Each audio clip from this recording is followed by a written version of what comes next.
मुझे नजर आ रहा था वहां मैंने सीख लिया। जहाँ जहाँ नहीं दिखा वहां कच्चा रह गया होगा। इसका क्या मतलब है? ये कैसा मजाक कर रही है तुम? अरे बहू, तुमने इतना लंबा घूंघट क्यों लगाया हुआ है?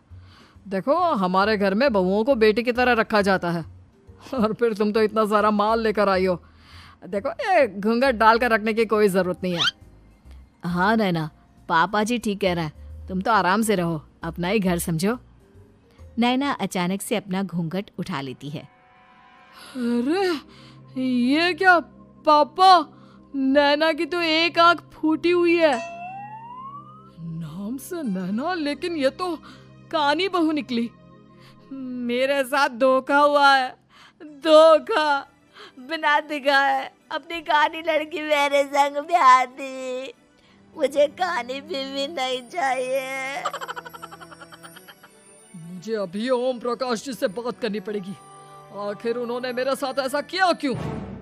अरे, आप लोगों ने ही तो पापा से कहा था कि आप लोग शादी से पहले मुझे देखना नहीं चाहते। अब मेरे पापा पर क्यों इल्जाम लगा रहे हैं? अरे लेकिन उन्हें बताना तो चाहिए था ना कि तुम कानी हो, एक आंख से तुम्हें दिखाई नहीं देता। किशोरी लाल और राघव नाराज होकर ओम प्रकाश को अपने घर बुलाते हैं।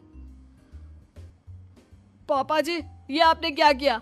शादी से पहले बताया क्यों नहीं कि नैना की आंखों में परेशानी है? अरे, आप ही ने तो लड़की देखने से मना कर दिया था।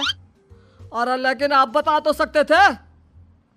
आपको तो हमारी बेटी की प्रॉपर्टी चाहिए थी, वो भी पूरी की पूरी।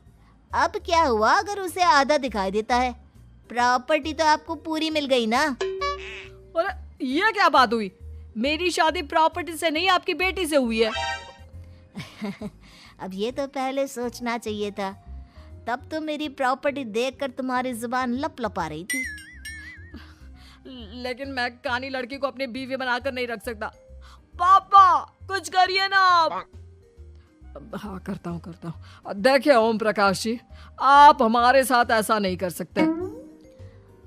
और तुम देखो, अगर तुमने मेरी बेटी से शादी तोड़ी ना, तो जो भी प्रॉपर्टी मैंने तुम्हें दी है वो तो पूरी की पूरी वापस ले ही लूंगा, और आधी प्रॉपर्टी तुम्हारी भी लूंगा। अरे मेरी आधी प्रॉपर्टी भला क्यों लेंगे आप? इसलिए क्योंकि मेरी बेटी को आधा नजर आता है और उसकी नजर अभी तक तुम्हारी आधी जायदाद पर ही पड़ी है। अब तुम उसे घर से निकालोगे तो कुछ तो लेकर जाएगी ना। और अगर हम आपकी बेटी को अपने घर की बहू बनाकर रखे तो? तो तुम्हारी पूरी प्रॉपर्टी तुम्हारी ही रहेगी, और जो मैंने तुम्हें दिया है ना, उसमें से बस मैं आधा लेकर जाऊंगा।